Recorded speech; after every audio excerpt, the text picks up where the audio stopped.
आज की इस वीडियो के अंदर हम ऑर्डर्स ऑफ लॉजिकल ऑपरेटर पढ़ेंगे। उससे पहले जो है हमारा एक लास्ट लॉजिकल ऑपरेटर रह गया था एक्सक्लूसिव में, वो पढ़ लेते हैं कि वो क्या है। तो द एक्सक्लूसिव और अच्छा the exclusive of P and Q donated by P, और ये सिंबल है इसका ना, इस सिंबल से डोनेट होता है कि ये एक्सक्लूसिव है।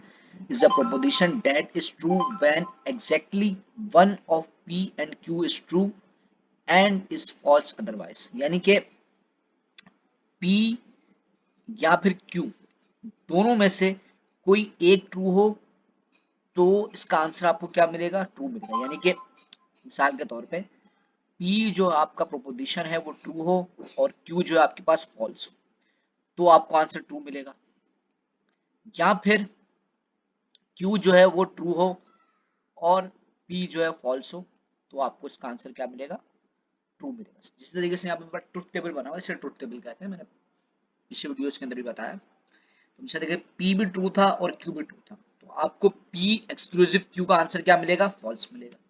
इसी तरीके से P जब ट्रू होगा और Q फॉल्स होगा तो आपको आंसर ट्रू मिलेगा। इसी तरीके से P फॉल्स और Q जो है वो ट्रू तो इसका आंसर ट्रू है। जब दोनों फॉल्स हुए तब भी इसका आंसर फॉल्स मिला। सही।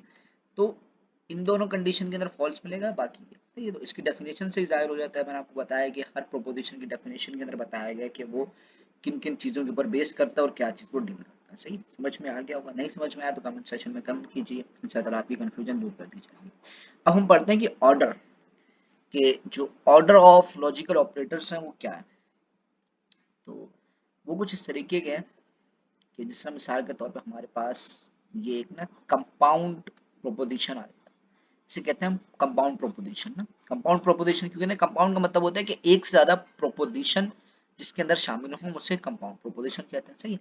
तो अब मिसाल के तौर पर अगर मेरे पास कुछ इस तरीके की फॉर्म में आ जाता है तो मैं उसको किस तरीके से डील करूंगा।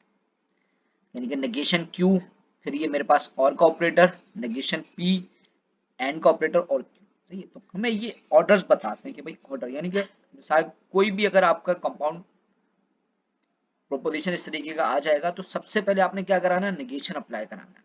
इस पूरे केस के अंदर सबसे पहले आप क्या अप्लाई करेंगे? नेगेशन अप्लाई करेंगे। उसके बाद देखेंगे कोई और ऑपरेटर। सही है।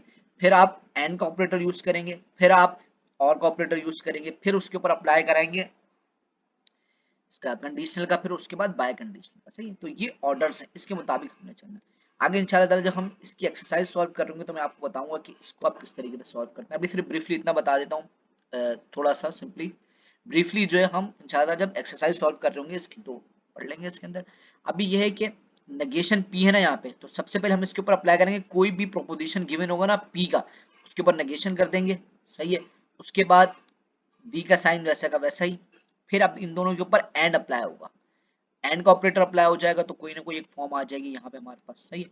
फिर इन दोनों के ऊपर हम और का ऑपरेटर लगा के आंसर दे देंगे। सही। ये चीजें अभी थोड़ी सी समझ में आएंगी और ज्यादातर तो मेरे ख्याल से ऊपर से ही गई होंगी, समझ में नहीं आएंगी।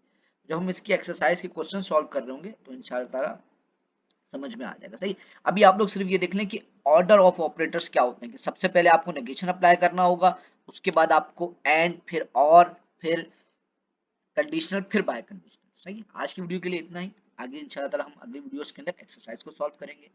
तब तक के लिए जज़ाकल्लाहु खैर।